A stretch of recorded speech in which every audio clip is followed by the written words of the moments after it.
तो hello everyone. तो आज की क्लास में हम लोग देखेंगे ट्रिग्नोमेट्री का जो भी फार्मूला उसको हम लोग आज रिवाइज करेंगे। और आपका एग्ज़ाम बहुत पास है तो एग्ज़ाम को देखते हुए हम एक बार फार्मूला सीरीज, ठीक है, तो हर चैप्टर का सीक्वेंस वाइज एक एक फार्मूला को हम लोग रिवाइज करेंगे ताकि अभी का रिवीजन ही एग्जाम में काम आता है। तो हम लोग देखते हैं ट्रिग्नोमेट्री का सबसे इंपॉर्टेंट फार्मूला, और बिना फार्मूला के हम लोग ट्रिग्नोमेट्री चैप्टर को बना भी नहीं सकते।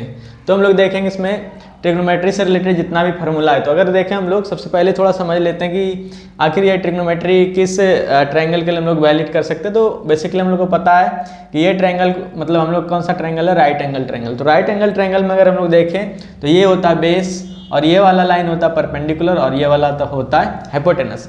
बट ये डिपेंड करता है इसमें जो भी एंगल होगा, एंगल यहाँ हम लोग थीटा से क्या दिखा रहे हैं, ठीक है। तो इसमें देखते हैं अगर ये थीटा है, एंगल अगर इसमें है तो क्या होगा, एंगल ए, ठीक। अगर थीटा है तो इसके सामने वाला जो भी होगा वो परपेंडिकुलर होगा, ठीक है। और ये वाला लाइन जो भी होगा इसमें हाइपोटेनस होगा परपेंडिकुलर के सामने वाला, ठीक।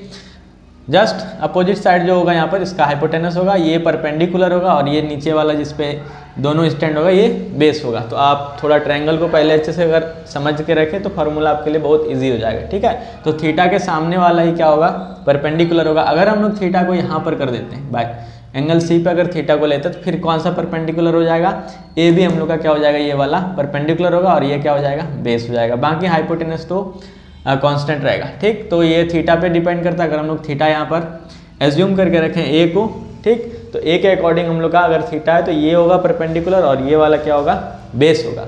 तो इसको आप अच्छे से याद रखें और दिमाग में सेट करके रखें। तो समझ के रखेंगे तो कोई सा भी एंगल अगर आपको दिया हो, अगर यह सी या ए दिया हो तो आप उसके अकॉर्डिंग इसको अरेंज कर सकते हैं। अब आते थोड़ा फार्मूला के साइड। तो फार्मूला को देखें, है ना। तो फार्मूला में हम लोग देख सकते हैं, तो फर्स्ट है ट्रिग्नोमेट्री से रिलेटेड जो भी रेशियो है। तो अगर रेशियो का हम लोग बात करें तो पहला जो रेशियो बनता है परपेंडिकुलर और हाइपोटेनस का, तो आप देख सकते हैं इसमें ये BC जो है, ठीक है, ये परपेंडिकुलर है, और AB जो है यहाँ पर क्या है, वो हाइपोटेनस है। तो परपेंडिकुलर और हाइपोटेनस का जो रेशियो होता है उसको हम लोग बोलते हैं साइन थीटा। तो साइन थीटा होता है परपेंडिकुलर अपॉन में हाइपोटेनस। आप इस ट्रायंगल से देख सकते हैं, ये BC वाला जो लाइन है ये परपेंडिकुलर है, और AB जो है ये बेस है। तो finally sine theta is equal to perpendicular by hypotenuse. और हमेशा इसी तरह याद रखें, ना कि BC अपॉन AC, ये बस हम लिख दें। हो सकता है परपेंडिकुलर कभी ये हो जाए तो चेंज हो जाएगा, ठीक है। तो ये हम लोग याद नहीं रखें, इसको याद रखें परपेंडिकुलर अपॉन में हाइपोटेनस। परपेंडिकुलर को हम शॉर्ट में P और हाइपोटेनस को H लिख दें। फाइनली उसी तरह साइन थीटा के बाद एक और रेशियो बनता है जो बेस और हाइपोटेनस का होता है, ठीक है। बेस और हाइपोटेनस का जब हम लोग रेशियो को देखेंगे तब जाके फाइनली हम लोग को क्या मिलेगा, कॉस थीटा। तो कॉस थीटा होता है बेस अपॉन हाइपोटेनस, तो ये कॉस थीटा। और एक और रेशियो मिलता है हम लोग को परपेंडिकुलर, और जब बेस का रेशियो लेंगे, P और B का जब रेशियो लेंगे तब जाके फाइनली हम लोग किसका फॉर्मूला बता सकेंगे, टेन थीटा। तो ये तीनों एक रेशियो है।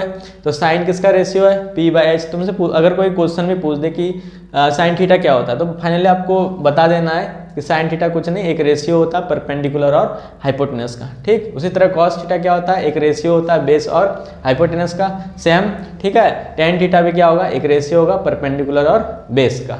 तो फाइनली आप तीनों फार्मूला समझ गए होंगे। अब आगे हम लोग देखें तो उसी तरह से क्या होगा कि अगर बात करें हम लोग कॉस थीटा, ये sine theta, cos theta, tan theta, उसके बाद आता है इसका अगर हम लोग देखते हैं रेसिप्रोकल भी देखते हैं तो कॉसेक थीटा होता है। इसके अकॉर्डिंग हम सीक्वेंस में लिख दिए, ठीक। तो एक होता है कॉसेक थीटा। तो कॉस जैसे कि साइन थीटा किसका रेशियो होता है, परपेंडिकुलर और हाइपोटेनस का। सिमिलर वे में क्या होता है, इसका ये रेसिप्रोकल है, साइन का रेसिप्रोकल। अभी हम लोग आगे पढ़ेंगे रेसिप्रोकल वाला रिलेशन।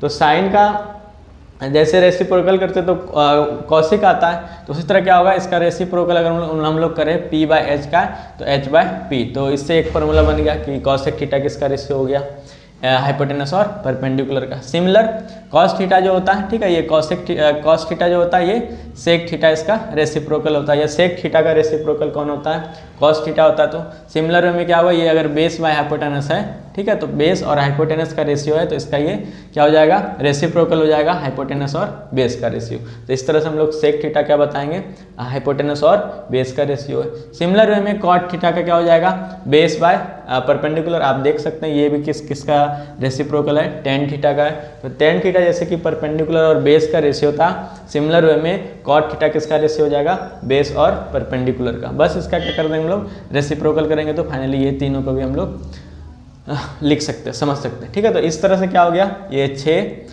ट्रिग्नोमेट्रिकल आइडेंटिटीज हो गया, फॉर्मूला हो गया। ठीक है, रेसिप्रोकल वाला ये चीज़ है।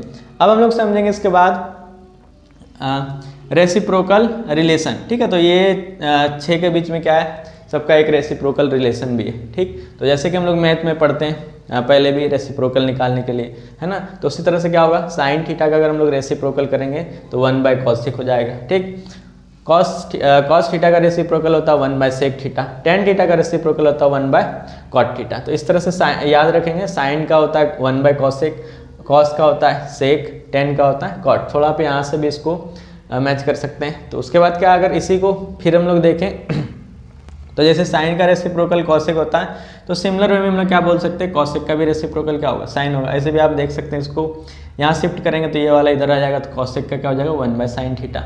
सिमिलर वे में क्या होगा, कॉस का अगर सेक थीटा होता है तो उसी तरह से क्या होगा, सेक थीटा का जो रेसिप्रोकल होगा वो कॉस थीटा हो जाएगा। ठीक है, सिमिलर टाइप का जैसे टेन थीटा का क्या होता है 1/cot theta, that means tan theta का रेसिप्रोकल cot थीटा होता है, तो सिमिलर वे में क्या होगा, cot थीटा का रेसिप्रोकल क्या हो जाएगा, टेन थीटा होगा। तो इस तरह से हम लोग रेसिप्रोकल का रिलेशंस और साथ ही साथ जो ट्रिग्नोमेट्रिकल आइडेंटिटीज और रेशियो वाला चीज़ें है, इसको हम लोग अच्छे से माइंड में अगर समझ के याद करें तो जल्दी हो जाएगा और एग्जाम में जाकर गलत भी नहीं करेंगे। और अगर फॉर्मूला और कॉन्सेप्ट सही से है, ठीक है, तभी जाके क्या होगा, एक कहीं ना कहीं हम लोग क्या कर सकते हैं, एक तरह से